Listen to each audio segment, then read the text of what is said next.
இப்போ கப்பல் இறங்கியதுக்கு அப்புறம் அல்லாஹ் சொல்றான், நூஹே சலாமத்தோடும் பரக்கத்தோடும் இறங்கு. இஹ்பித் பிஸலாமின் மின்னா வ பரக்காத்தினாலே சலாமத்தாகவும் பரக்கத்தாகவும் இறங்கு. அதே போல அவர்கள் எல்லாம் இறங்கினார். அன்பானவர்களே, இது நிகழ்ச்சி போய் கொண்டிருக்கிற இடையில லேசான தொடர்பு இருப்பதால் சொல்லுகிறோம். முந்தைய காலத்தில் வாழ்ந்த ஒரு சாலிகான பெண்மணி கர்ப்பமாக இருந்தபோது பிரசவ வழியில பிரசவம் சரியா ஆகாம கஷ்டப்பட்டு இருந்தப்போ தன்னுடைய வலது கையை எடுத்து கர்ப்ப வயித்து மேல வச்சுட்டு இந்த ஆயத்தை அந்த பெண் ஓதி இருக்கிறார். சலாமத்தாகவும் பரக்கத்தாகவும் இறங்குன்ற ஆயத்து நூஹ் அலைஹிஸ்ஸலாமினுடைய கப்பல் தரையில தட்டினப்போ நூஹுக்கு சொன்னது, எல்லாம் பத்திரமா இறங்க, பரக்கத்தா இறங்கு. இந்த வார்த்தையை கர்ப்பஸ்ரீ கையில வச்சு பத்திரமா இறங்கு, பரக்கத்தா இறங்கு உடனே டெலிவரி ஆயிடுச்சு, நார்மலா சுகப்பிரசவமாக ஆகிவிட்டது என்று சாலிகான பெண்களின் வரலாற்றில் ஒரு குறிப்புண்டு. அல்லாஹ்வினுடைய ஆயத்துகள் எல்லாமே அர்த்தமானவை, ஆன்மீகமும் உண்டு, அறிவியலும் உண்டு. இப்படிப்பட்ட செய்திகளிலும் குர்ஆன் ஆயத்துகள் பயன்படுவது உண்டு. அன்பானவர்களே, இப்ப சந்தேகம் என்னன்னா, கப்பல்ல இருந்த எல்லாருமே இவங்க கால்நடைகள், வனவிலங்குகள், ஆடு மாடு, சிங்கம் புலி, அப்புறம் மேல மனுஷன் பறவை அப்படின்னா நிறைய ஊர்வன அது இதெல்லாம் இருக்குது, புழு பூச்சி எல்லாம் இருக்கு, கப்பல்ல உள்ளது மட்டும் தான் அடுத்த துன்யா எப்படிங்கிற மாதிரி ஒரு கேள்வி வருகிற போது விடைகளை நாம் கிதாபுகளில் தேடினால் அல்லாஹ் ஹஸன் பஸ்ரி ரஹ்மத்துல்லாஹ் அழகாக ஒரு செய்தி எழுதுகிறார்கள். ஹமல நபியுல்லாஹி நூஹுன் ஃபிஸ் ஸஃபீனதி மா யலிது வ மா யபீது.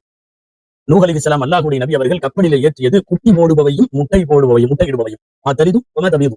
எது குழந்தை பிறக்குமோ, விலாதத்தாகுமோ, பிரசவமாகுமோ, குட்டி போடுமோ அதையும், எது முட்டையிடுமோ அதையும். இது மட்டும் தான் கப்பல்ல இருந்துச்சு. மற்றபடி எப்படி பூமியில புழு பூச்சி எல்லாம் இருக்கும், அந்த மாதிரி இதெல்லாம் கப்பல்ல இருந்ததுன்னு இல்ல, அர்த்தம் அல்ல என்று இந்த கப்பல் குறித்த ஒரு இடத்தில் சஃபீனத்து நூஹுடைய விளக்கத்தில் ஹஜ்ரத் ஹஸன் பஸ்ரி ரலியல்லாஹு தஆலா அன்ஹு அவர்கள் விளக்கியிருக்கிறார்கள். அன்பானவர்களே, இது வரலாறு. 3 செய்திகள் ரொம்ப முக்கியமானவை, அதோடு முடித்து விடலாம். 1, அறிவை எடுத்துக்கொள்வதா, அல்லாஹ் சொல்லுவதை எடுத்துக்கொள்வதா? சுருக்கமா அரபியில சொன்னா அகலா நகலா. நகல் என்றால் ஷரியத்து சொல்லுவது, அகல் என்றால் நம் அறிவு சிந்திப்பது. நூஹ் அலைஹிஸ்ஸலாத்தினுடைய வெள்ளத்திலே மூழ்கடிக்கப்பட்ட மகன் கன்ஆன் அறிவை எடுத்தான், நகல் என்கிற ஷரியத்தை தள்ளி வைத்தான்.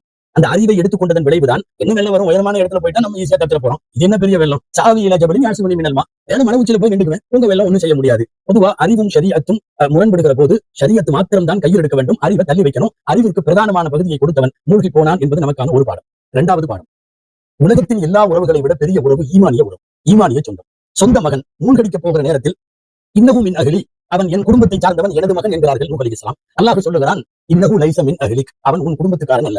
இன்னஹு அமலுன் கைரு சாலிஹ், ரிவாயத்தின் கைர சாலிஹ், அவன் நல்லவன் அல்ல. இது என்னன்னா, கப்பலுக்குள்ளே கொள்கை உடன்பட்ட ஈமானிய சொந்தம் எல்லாம் கப்பலுக்குள் இருக்காது. பெற்ற மகன் தான், ஆனால் ஈமான் கொள்ளவில்லை என்ற போது அவன் தள்ளி வைக்கப்படுகிறான், அவன் தண்ணீரில் மூழ்கடிக்கப்படுகிறான். ஒண்ணு தெரியுது, நபிமார்களின் பிள்ளைகளாக இருந்தாலும் உலகத்திலேயே ஆக உயர்வான உறவு என்பது ஈமானிய உறவும், ஈமானிய சொந்தமும், இஸ்லாமிய பந்தமும் தான் என்பது நமக்கு புரிய வரும் 2வது செய்தி. 3வது செய்தி, அல்லாஹ்வின் மீது முழுமையாய் நம்பிக்கை வைத்த எந்த காலத்திலும் எந்த நபிமார்களின் கூட்டமும் சிக்கிக் கொண்டதாகவோ தவித்துப் போனதாகவோ வரலாறு இல்லை. எப்படியும் அல்லாஹ் காப்பாற்றி விடுவான். முஃமின்களுக்கான, முஸ்லிம்களுக்கான தேவை என்ன தெரியுமா?